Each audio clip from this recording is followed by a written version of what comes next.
Return, O virgin daughter of Israel, to these your highways by which you went. Welcome to Reunion Roadmap, a place to discover the people and communities along the highway of restoration for Israel's house of Joseph. Reunion Roadmap is a B'nai Yosef North America production. Be our guest for the next hour as we meet the people of the emerging house of Joseph here in North America. Hello, this is Safani Pappas with B'nai Yosef North America, and with me is Al McCarn, our Executive Director, and we are going to part 3 in our interview with Josh Tolley. Isn't that right, Al? That we are. We get to an exciting conclusion where we left off last time. He was talking about buying lemonade for $6 a cup at a fair or a weekend event and finding out that the proprietor works just a few weekends a year, makes tens of thousands of dollars in profit, and then goes and does ministry. Wow, I like that idea. It sounds a whole lot better than working 10 or 12 hours, making, I don't know, $20 an hour, $15 an hour. Yeah. And the way he has described the difference between employer-employee and laborer and master, I kind of like the difference. So here it is. Josh Tolley has opened up a new world of understanding for me. And I hope he is doing the same thing for all of our listeners. Now we're going to continue in the second half of the program with a midrash by Barry Phillips and David Jones. They call it Hardship and Hearing. And this is also a follow-up on what they had prepared for us in the last program on Burning Bush Moment. And in between, we have the music of Yved Adonai and Solomon Lopez. But before we do that, let's go back and talk some more about Josh Tolley and the economic system and principles that he's talking about here, Safania. Do you detect any way whatsoever that we might be able to begin such a transition into doing things closer to what our God explained in his Torah? Yeah, I mean, if we still have a free enterprise system that is operating, I think we ought to look at trying to move into some of these things, as quickly as possible. I mean, as I was listening to this, I recalled some ideas that the Father was giving me, and I thought, wow, okay, I need to start moving on these things. Yeah, we do, and we can still do this among our own communities.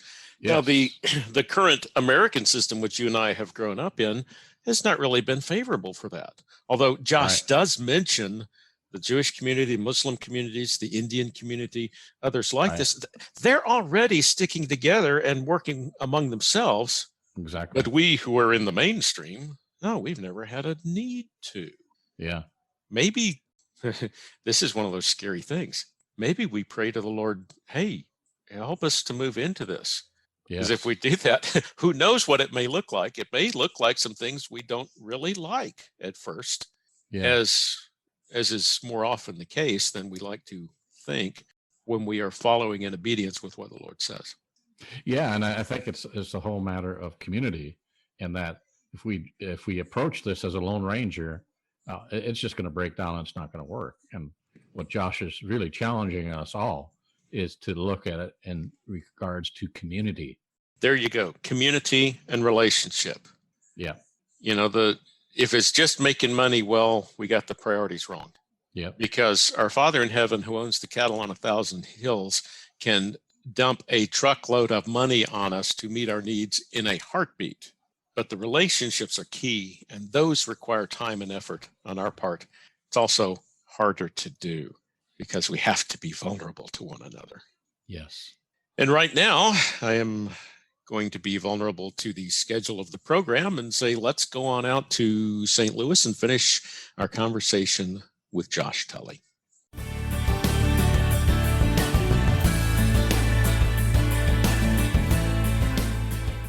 The reality is that Jeff Bezos made the $170 billion he has in the same 30-hour work week, and that's all he works, the same 30-hour work week that any of you have. The only difference is what he did with it. So if you're saying, Josh, in order to accomplish the goal that I think God has put in my life, that goal is never how to make money. God doesn't care about the money. And this is a really big, like, aha moment. What does he want you to do? Money's just a tool.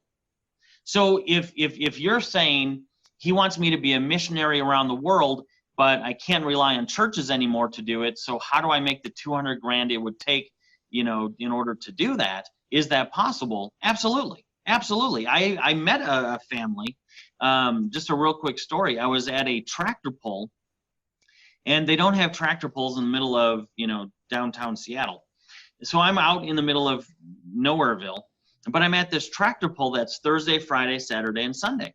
And I'm there on a Friday at about noon. I love to go things when employees can't go, so I hate crowds. So I'm there at about noon, and I'm getting thirsty, and I'm standing in line for this lemonade. And I'm in this line, and I'm starting to do the math in my head. And I get to the guy, and I'm like, okay, how much does this cost? $6. I'm already going to buy it. How much did this cost you to make? And he said, with the cup or without the cup? And I said, with the cup. And he said, 35 cents. And I said, so you made over $5 in profit for selling me a lemonade? And he said, yeah. I said, how many have you sold so far? This weekend so far, I've sold 1,200 of them. I said, how many are you going to make over the course of the weekend? And over the course of the weekend, he would make anywhere, depending on sun and rain, anywhere between $30,000 to $45,000 in profit. And I said, well, tell me your story, man. What do you do? And he says, well, me and my wife do this 6 times a year, make about 200,000 cash, and then the rest of the year we're ministries for the Lord. Great. See, we're thinking about this backwards. We're thinking, how do I start a food truck? And on average, the average food truck maker is barely going to be above poverty, barely. And then, well, if someday I get a second truck, well, yeah, but that might be 7 years from now, and you have health code violations, and stop. Think backwards. How much time do you want to spend with your wife? How much time do you want to spend with God? How much time do you want to spend with kids? Now, these are the 2 hours a day you have left. Now, what sort of life do you want? Okay, so let's say it's a $400,000 a year life. Okay, so in these 2 hours a day, how can I make 400 grand? There's a million ways to make $1 million. We just have to stop putting on these employee blinders and say, well, what do I know so far? What am I good at? Well, I know in my case, I'm a government guy. I mean, military and federal government all my life. That's not the way we were conditioned to think. Nope, that's right. I mean, not at all. And so, I mean, the next question I have for Josh, you sit and you listen to this stuff, and it's honestly, it's a little bit overwhelming, especially the first time you hear it, because all you can think is, I have no idea how to do what he just described, right? Like, I have no idea. And so, Josh, I mean, but with God, all things are possible, right? If this is what he wants, he can give us the provision that we need to do this. But where do we start? Well, you have to start at realizing, one, let God be your business partner. God is a great business partner. It kind of shocks me how many times people say, well, I'm a believer. Well, then become a business owner. No, that's too scary. That's not secure enough. First, employment is not secure. 98% of people will be dead or broke on their 65th birthday, regardless of how much they get paid, period. So employment is not secure at all. Second, if you're thinking God is the same person you're hoping saves your soul, you don't think he can help you with this? See, again, we've been lied to. We've been lied to into thinking that failure in business is somehow this catastrophic thing. I can't even risk it. No. Failure in employment is catastrophic. If Marcus gets a job and he gets fired, it is harder for him to get a second job. If he gets fired for the second job, it's even harder for him to get a third job. And his income is going down with each firing that happens. Yep. In entrepreneurship, it's the exact opposite. If I start a business and fail, the odds of my second business succeeding are actually higher. If I start 2 businesses and they both fail, the odds of my third business succeeding are even higher yet. I know billionaire investors who will not invest in your company unless you've gone bankrupt at least once because you don't know how to handle it if you do. So we have to get that fear out of the way. The second thing we have to do is we have to start saying, what can I do now to prove to myself I can do it? Whether it's something like that lemonade stand where he makes $200,000 working 6 weekends, his total out of pocket on that was, I think, $85. So, oh no, that's scary, right? Or it's something like the hundreds of other ideas that I give people to just start a business by Tuesday. You can start somewhere. And once you start, you're going to go, oh my gosh, that actually works.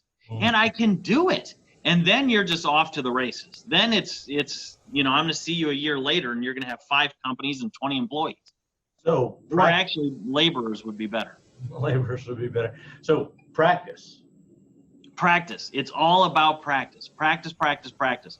Everywhere I go, I'm always thinking, how would I do this? And there's a YouTube clip of me up there where I took some people out on the street and I said, pretend you're homeless, and by tonight, don't be. And we left our phone in the car, our wallets in the car, and by lunch we made $40,000. This idea of it's hard to make money is just absolutely absurd. It's ridiculous. And then you go back to what we were talking about earlier. If money is actually fairly easy to make, why on earth are we leaving our wife and our kids 30, 40, 50 hours a week in order to make money that's not paying the bills? I get this all the time. Well, Josh, I have to do something to put a roof over my head and pay the bills. Well, what you're doing isn't working. Otherwise, you wouldn't have bills. It's amazing how people justify the failure over and over and over and think, well, leaping for success is the hard and scary thing. And I liken it to, and Marcus, you know this, I liken it to those kids on the lakes or the rivers who, they swing out over the water with a rope. Who are the only kids who get hurt? The ones who don't let go.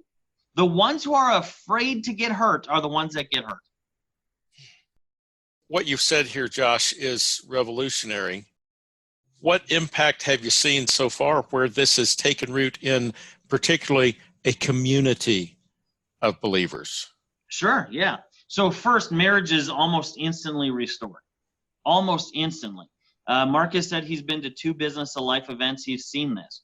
You will have people come to these events and they'll start bawling in the back. Because what we've done is first we have to start with the foundation of marriage. Any pastor will tell you this too. If your marriage isn't right, don't go in the mission field. Your first mission field is your marriage. So we start there and we say, okay, watch how entrepreneurship can actually fix a marriage. Once you have a husband and a wife both rowing in the same direction, you start seeing amazing and immediate returns. Like divorces called off in under a week. We've seen suicides not happen. Me and my wife spoke at a not even a business retreat. It was just a Christianese sort of retreat. And there were 8 couples up on the dais, and they were just doing marriage questions. And I didn't know the other 7 couples at all. And I stopped the event midway through and I said, excuse me, what do you do? And every single one of them were entrepreneurs. I then looked at the organizers who were in the audience and I said, did you plan that? And they said, no, we just took the 8 most successful couples that we knew and put you all up on stage. Well, there's not a coincidence that all 8 were entrepreneurs. Your divorce rate, if you're in a business together, is less than 1%. It's insane. So that's the first thing we see. The second thing we see is people start adopting your actual walked out beliefs easier. So when you introduce me as a Torah keeper. I am. And one of the things that I do with my clients is I don't push my faith on anybody. That's between them and God, right? But people will notice. So I had a client who was in retail, and he's like, so what are the strings on your pants, and why didn't you eat the bacon cheeseburger and that sort of stuff? And I share. And he starts getting convicted because he's heard it all before. He was even a pastor in a younger life. He's heard it all, but nobody walked it out. So there was this, wow, this guy's actually living it. So he gets this conviction of saying, you know what, I think I'm going to keep this Sabbath thing. And I said, great, that's between you and God. And he tries it and he shuts his retail store down on Saturdays. He calls me up panicking. He's like, man, I'm losing money. And can't I just give God Monday, Tuesday, and Wednesday will shut down and just let me keep Saturday? And I said, you know, that's not what it says, but you know, I'm not going to tell you what God's doing, but I personally kind of think he's saying, if it cost you everything, would you still follow me? So he made the decision and said, that's it. Even if we go out of business, we're keeping Shabbat. He calls me a month later and said, we just had our record month in 40 years. Calls me the month after that, we've just had our record month in 40 years and a month. So there's this element of when people see you walking it out, it brings them to you, which leads me to the third thing on how to put this into a community. We have to stop thinking community in Christianity is what's in the walls of a church. We are terrible at trying to create marketplace ministries and, inner church sort of directories. That doesn't happen in the Jewish world or the Muslim world, or even, not even religious, Indian community. If you come to St. Louis and you want to experience the Indian community, you don't go to a Hindu temple. You go to festivals and restaurants and stores and parties and dances. Same thing is true when you go to the Jewish community or the Muslim community. For some crazy reason, Christians and Hebrews, we think, okay, whatever we build, it has to be within this group of people in these four walls, and that kills it. That's the opposite of community. So we have to get to this point where we start buying and trading and doing business with each other, not because they go to the same church, but because they have the same culture. And the culture is bigger than the shared faith. You have Jewish people who are not religiously Jewish at all, but they still buy from Jews, eat from Jews. There's this, I'm culturally Jewish, not religiously Jewish. Well, we have to have a culture and a faith, not just a faith. So, Al, this is, as we talk about the Bina, and what we're trying to do with the commerce, and bringing together people on the basis of commerce, not on the basis of shared doctrine. This is what we're talking about. This, it's just, and the inspiration for that, honestly, and for some of those thoughts for me was I picked up Josh's book and read it, Evangelpreneur, and it was like an epiphany. It was like, wait a minute, transactional relationships are stronger than church ones. How many of us have great friends who are professionals who've served us all their lives, right? Or, your doc, it's the family doctor example, right? You go to the same family doctor and the person, is your doctor for 50 years. You're great friends. You might not share faith. You might not. But your relationship is transactional. You're always interacting on the basis of helping each other, right? He's helping you with the medicine. You're giving him the money to do it. And so, I don't know, to me, it was just like, wait a minute, maybe we're trying to put the spiritual before the natural. Maybe this is part of what he's talking about when he says, what comes first is natural, then that which is spiritual. Can I add to that, Marcus? Please. Well, it's absolutely true. Not only in current times, I'll give you an example, but also in biblical times too. Jesus, Yeshua, he fed them, then he preached to them. He healed them, then he preached to them. He said, what good is it to send a brother out in the cold without a coat saying, God bless you? Give him the coat. There has to be a physical first, then a doctrinal. And the current example of that is look at the Jewish community. You have Orthodox Jews and Reformed Jews, totally opposite people. Reformed Jews are like Hillary Clinton on steroids, LGBTQIAXPA2+P, save the world, blah, blah, blah, blah, blah. Then you have Orthodox Jews that think if you sneeze wrong, you're going to hell or something. Well, they don't believe in hell, but you get the point. So you have these two polar opposites, but they both eat at the deli. They're both using the same lawyer. They're both, you see what I'm saying? Because the exchange part, the culture part has to come first. Otherwise, you're always going to be a Christian body or a Hebrew body chasing its tail, which is why we see split after split after split after split, because we try to come together first on doctrine and then somehow build a community. It'll never work.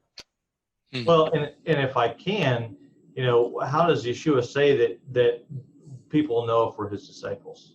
It's if we love one another, right? Is love a warm, fuzzy feeling? Is that what he's talking about? It's not what he's talking about. It's an action, right? It's service. And when we interact commercially, we are serving each other. We are loving each other. That's what he's talking about. It's not a ephemeral feeling. It's action. And it's something we can do. Well, that's why America's never gone to war with any country that has a McDonald's. What a point. And now there's McDonald's in Moscow, so keep that in mind. Well, that's true. You know, as funny as that sounds, that's absolutely true. If you look at what has kind of held back the Russian bear, it was those few little Russian entrepreneurs who got that little piece of free enterprise into Russia. And all of a sudden, they're like, oh, no, we're not going to shoot them. The same thing is true in China. China now spends more fighting domestic splits than we do the war on terror. They just don't report it. But what has happened in China, you had this little leaking of free enterprise into China. And then all of a sudden, you have the power brokers in China going, no, I don't care how much you love communism. We're not destroying the supply chain. Mm-hmm. So it does require creative thinking, reorienting to biblical thinking, changing our life patterns. Yeah. And that may be the place we have to end right now, Josh, because we're running out of time, sadly. But tell us again where folks can learn more. Absolutely. So the book is called Evangelpreneur. Mm-hmm. You can get it wherever books are sold. The website's joshtolley.com, JOSHTOLLEY.com, purplemonkeygarage.com, and shift, SHYFT-capital.com. Josh Tolley, thank you so much for sharing your thoughts, sharing your heart. We appreciate your being with us on Reunion Roadmap. Yes. Thank you. Shalom, shalom. God bless.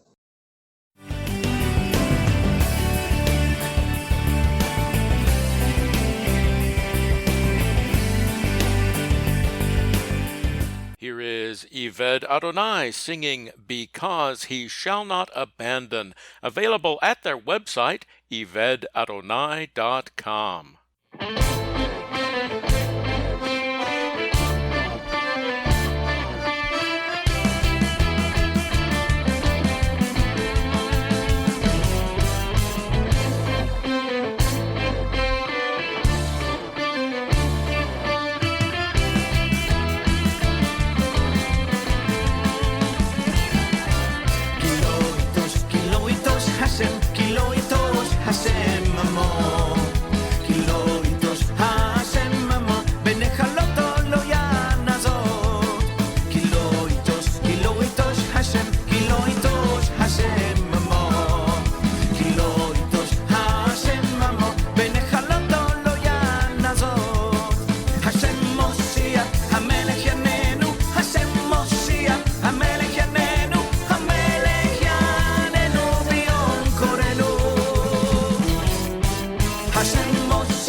המלך יננו, השם מושיע, המלך יננו, המלך יננו ביום קורנו.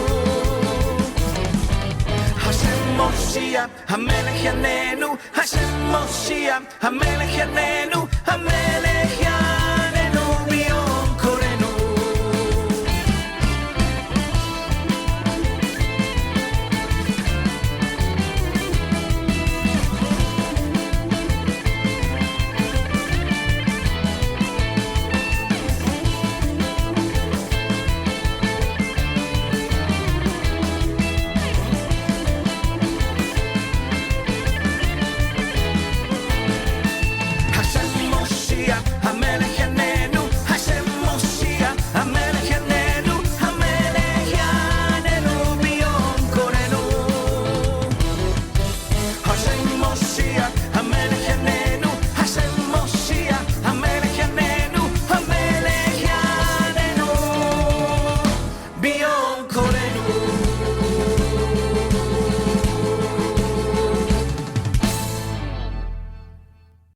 Shalom, everybody. Welcome to the mid-rush portion of Reunion Roadmap. This is David Jones. With me today is Barry Phillips. Shalom, brother.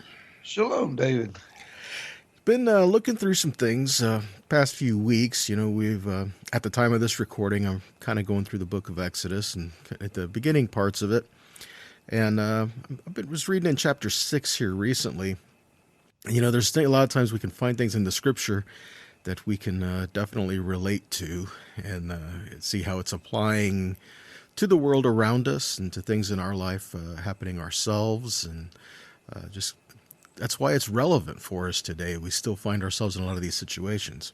But I'm reading in Exodus 6, and I'm thinking specifically verse 9, where it says, Moses spoke to the people of Israel, and he says, but they did not listen to Moses because of the broken spirit and harsh slavery. So there's quite a few thoughts that we can take in that direction. One of the first things that I'm thinking of is a little bit later on we see where Pharaoh says increase their workload so they don't have time to think about God or being delivered or anything like that. So that's a matter of get us so preoccupied with just trying to take care of life and the things that we need to do just to survive that we do not give any thought to what God is desiring for us. So there's that. And then on the other side of it, their own personal response to them being there. I've got a couple commentary that I was reading in. I'm going to share this with you. And it says, let me find my spot because I lost it, so forgive me for that. Okay. First off, it says that they wouldn't listen because of their burdens. So in the Etzheim commentary, it says one interpretation understands the Hebrew for burdens as tolerance. So what was the worst part of their slavery is that they became accustomed to it. They lost sight of the fact that one doesn't have to live in such conditions. And so the idea here is that we've just become so accustomed to the way we're doing things here in exile, we don't necessarily want it to change, even though we don't necessarily like where we're at. Okay, and then the other part, which says they wouldn't listen because their spirits were crushed. That's kotzer ruach, so their spirits were stunted, is one way this can be understood. And why was their spirit stunted? Because they would understand that they would have a role to play in their freedom. They would have to get up and leave and walk out and be in the wilderness, and it would be a complete and total change of everything for them. And that's not necessarily easy, is it? I mean, they would have to trade what they knew for what they didn't know, what was unknown. And can we trust God enough for that?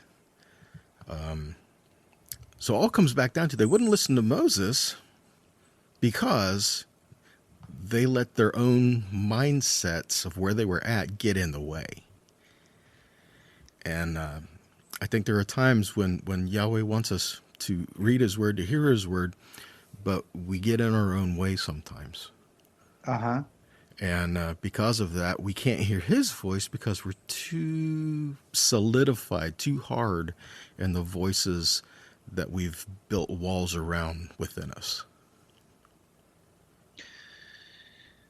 You intrigued me with the word stunted there. And what immediately came to mind, David, was 2 Corinthians 3:17.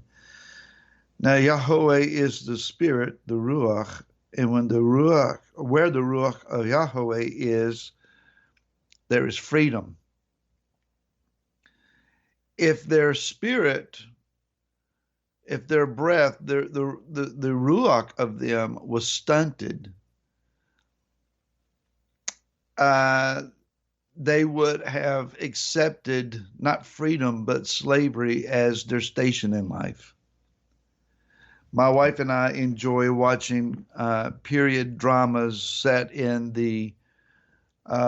Great Britain in the 1800s, the whole Victorian, Edwardian culture, and it's often a storyline where someone is less than nobility who is seeking and aspiring to make life better for themselves. And a character may be told by one who is a nobleman, you will never be a gentleman. You know, you may make money, but you'll never be one of us. And so there is this understanding, this is your station in life and you need to accept it and stay in it. Not a lot different than the caste system of India. Hasatan would convince us this is your lineage. This is the generational reality for you. Your father or your mother, your grandparents, etc., they were this way, and that's just the way you are. It even goes into the ranks of those that have left denominational style belief practices and so forth, and now you're venturing into a return to things Hebraic and getting back to the Torah. You've left your station in life. This is not who you are. You were born in this congregation, this denomination. That's where you're supposed to stay. To listen to that takes the breath out of you. When man is constrained and limited, told what he must say, must do, where he must go and where he can't go, it takes the breath out of you. There's something about liberty and freedom that enables you to breathe a deeper breath and walk with a different cadence, a different move. And Moshe is looking at these people, David, and he's telling them, Yah says he sent me here to set you free, to liberate you, to deliver you, redeem you, and identify you as his people. Why didn't they jump up and down and say, man, that's great news? It's the old adage of, well, that may be okay for you, but it'll never happen for me. They were so far stuck in what those that oppressed them told them about themselves that they couldn't believe that it could be any other way. We hear, when Yahweh was speaking to Moshe at the burning bush, he says, I've heard the cry. So the people were crying out, but yet when the time came for their deliverance, when the time came for this, they didn't want to believe it. They didn't want to see it. They didn't want to hear it. But they were crying out for it. So it's like one of these things where, it's easy to look back and to make judgments and things like that. But I mean, think about this for ourselves. The people were in situations that were bad, and they were crying out for God to deliver them from what was going on in their life. And Yahweh says, okay, here we are. We're going to do it. And the people didn't believe it. You're germinating a lot of thoughts here.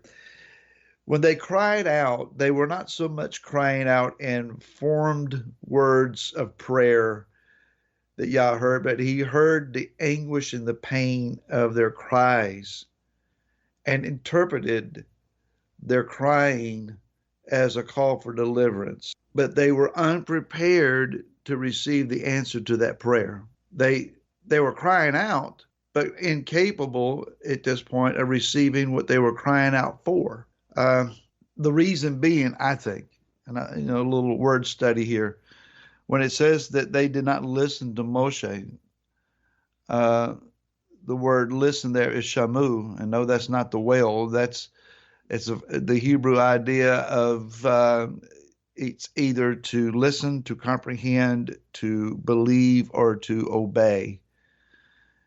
They heard him. What he said was not hard to comprehend. A better word for believe would be iminu, and that wasn't used. What you're left with is obey. And when you study Ezekiel 20, verse 7 and 8, Yah says, I raised my hand and swore that I would deliver you and demanded that you let go of your idols. You are worshiping the idols of Mitzrayim or Egypt. And verse 8 says, you rebelled and refused to obey. It's not that they that they couldn't obey, they wouldn't obey. They chose not to. And he said, I was going to kill you in Mitzrayim, but I delivered you for the reputation of my own name. If we have idols, it will stunt our spiritual growth and render us incapable of having an answer to prayer. So if we're crying out, Father, get me out of this trap, and he comes and he opens the door and says, come out, our own chosen idols will stand and block the door and say, if you go through the door, you lose me. And we stay inside for the sake of our idols. Holding on to the ideas where we've convinced ourselves this is who I am. And no, it's not really who we are. It's what we've chosen to listen to. Right. Which means we need to switch, right? We need to change the focus. You know, it's like the old picture of the bird cage with the door open but won't fly out. Yeah. Yeah, you know, it's the elephant that is enormous in its strength, but it's tied to a little stick stuck in the ground, and because it was trained from its infancy, being tied to a stick means I can't move. It won't go anywhere. So what do we do about it? I mean, I think if we look at that, there's things in our life where we've done the same things. I'm sure there are areas where we've bought into a lie. Things that weren't necessarily true, and mindsets that we've grown up with that need to change. This is where the scripture says, the washing by the water of the word. We need to make sure that we're getting that word into us daily, day by day, so that when it does come to us, that's why we have the scripture put before us. I set before you today life and death, blessing and cursing. Now what? Choose life. If we have to make that choice, we can't just stay where we're at. Yahweh is here. He's gonna deliver. He's gonna redeem. He's going to equip you. He's going to give you what you need.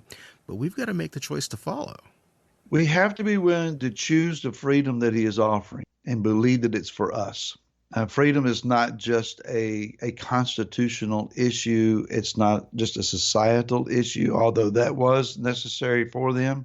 We're also talking about freedom of thought, freedom of mind, freedom of your spirit, freedom to believe that what you've already experienced in life is not the boundaries that you are limited to. God has more in store.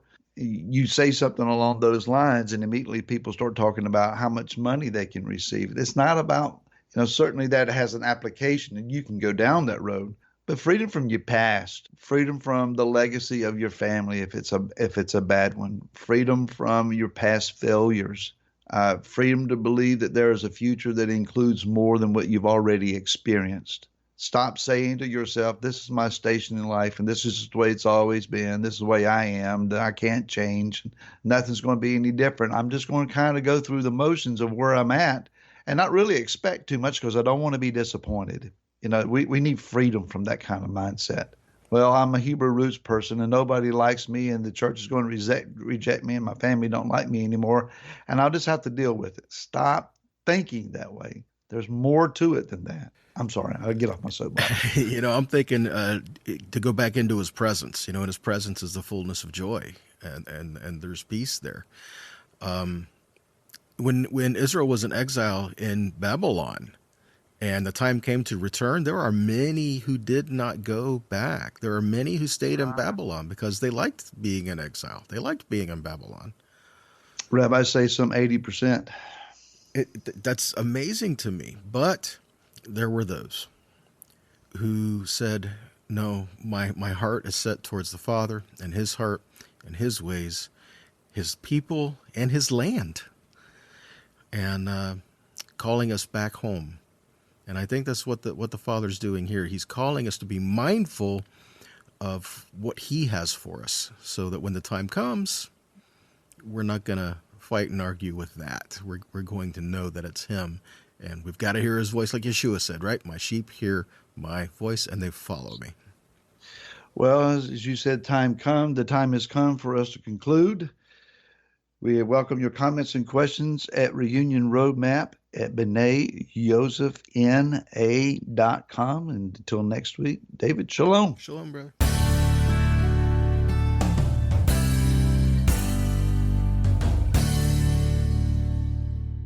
From Solomon Lopez and the Hebraism Music Project, here is How Could We? Available at Hebraism.org. By the rivers of Babylon,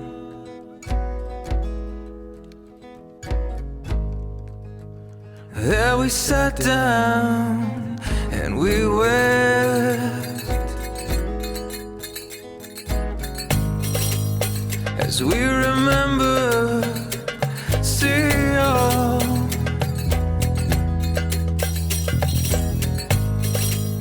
and all the promises we made that were not kept.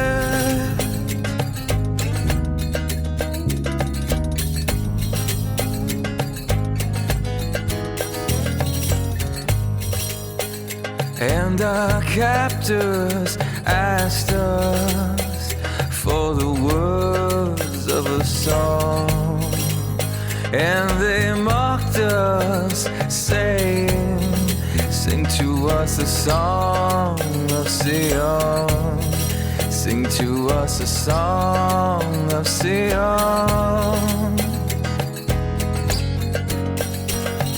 How could we sing your songs on foreign land? Oh, why didn't we turn our backs on your plan?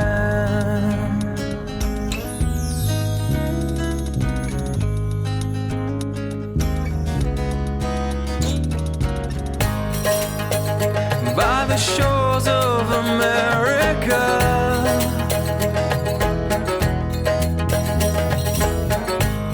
we now sit back and marvel at the towers we've built. Oh, but without you we're blinded by fear,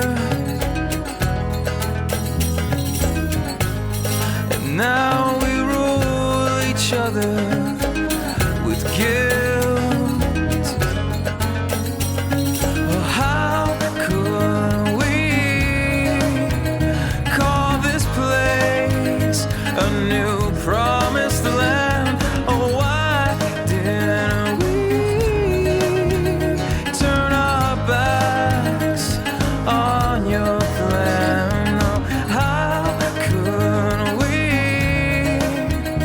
ever sing your songs on foreign land? Oh, why didn't we change the words of your plan?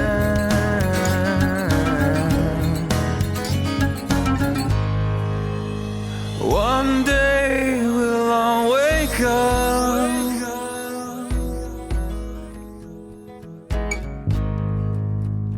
and remember the words to your songs,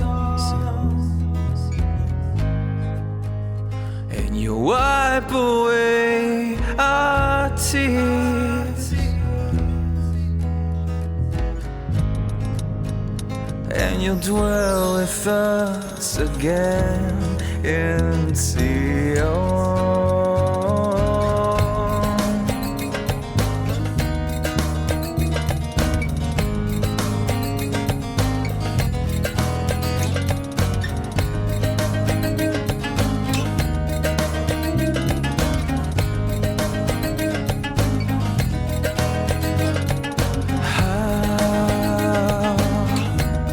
How could we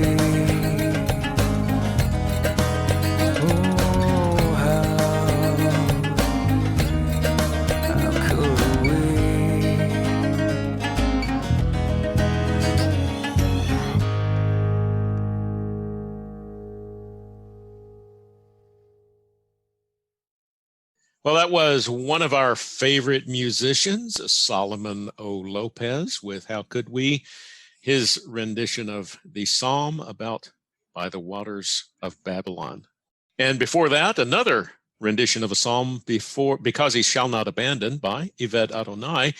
And that bracketed the midrash on hardship in hearing. So, Zevanya, you had some thoughts on all of that. Please share them with us. Yes, I mean, if we're looking at this whole idea of a, anticipation, we know it's coming, that there's going to be a beast monetary system where we who are spiritually minded and biblically minded, we don't want to participate in this monetary system where we won't be able to buy, sell, or trade with the world around us. However, if we are working as a community, we will be able to maintain a type of a system where we can actually endure the beast system that is around us. And I think this whole 3-part series with Josh Tolley has been enlightening for all of us to get to the place where, hey, we can have our liberty among one another, maybe not among the society at large, because liberty is, a state of being, so to speak. You can be, supposedly, your masters may think you as a slave, but really, we know you're a slave to whom you submit to, and I'd rather submit to my King Yeshua. That is a very good thought. And we can look at it from scriptural times all the way up to now. Even the story of Joseph, our ancestor, slave to Potiphar, but he sure didn't act like a slave because his spirit was not broken into and crushed. Broken, yes, because our Father needs to break our spirits so we submit willingly to him, but not crushed because he knew who he was and whose he was. We can see that all the way up to this present day. I heard a story recently of Watchman Nee, a Chinese saint, a pastor who was imprisoned multiple times in the People's Republic of China for preaching the gospel. And they beat him, they tortured him, they took everything from him. He would continue to preach. Why? Because he knew who he was and whose he was. Yes. And as the story goes, eventually his captors were so frustrated that they cut out his tongue so he couldn't preach. But what they couldn't do is prevent him from standing and praying. And he would go to war in the spirit in prayer. So regardless of the circumstances, we in the mainstream American culture who have been so lightly touched by the cares of the world, we have many, many things to learn, not just about how to do business economically and all, and as a community, but also how to stick to our God and see the salvation of the Lord, even in the midst of the greatest oppression. Are we going to see that in our lifetime, Zevanya? I certainly would hope so. Well, no discipline is pleasant at the time, so says the scripture. But those whom he loves, the Lord disciplines. And yes. I would say that the people of God, the church, you might say, our brethren of Judah, we who are hanging on to the King of Kings and Lord of Lords, we could surely use some discipline. Yeah, and we just want to get closer also to our reunion with our brother Yehuda. Our ultimate reunion, yes, when God restores his family, and with that brings the final redemption to all the nations of the earth, which is his plan all along. Yes. And I look forward to that just as much as you do. And we can hear in the music of our brothers and sisters from Yvette Adonai and Solomon Lopez, and in the teaching from Barry Phillips and David Jones, they long for it as well. And I hope you, our audience, also are praying in the kingdom and looking for how to walk it out. So that is going to do it for this edition of Reunion Roadmap. Thank you very much for joining us. Come on back again next time. Thank you for joining us on Reunion Roadmap, a production of B'nai Yosef North America. Please come back next week for another visit with the people of the emerging house of Joseph here in North America.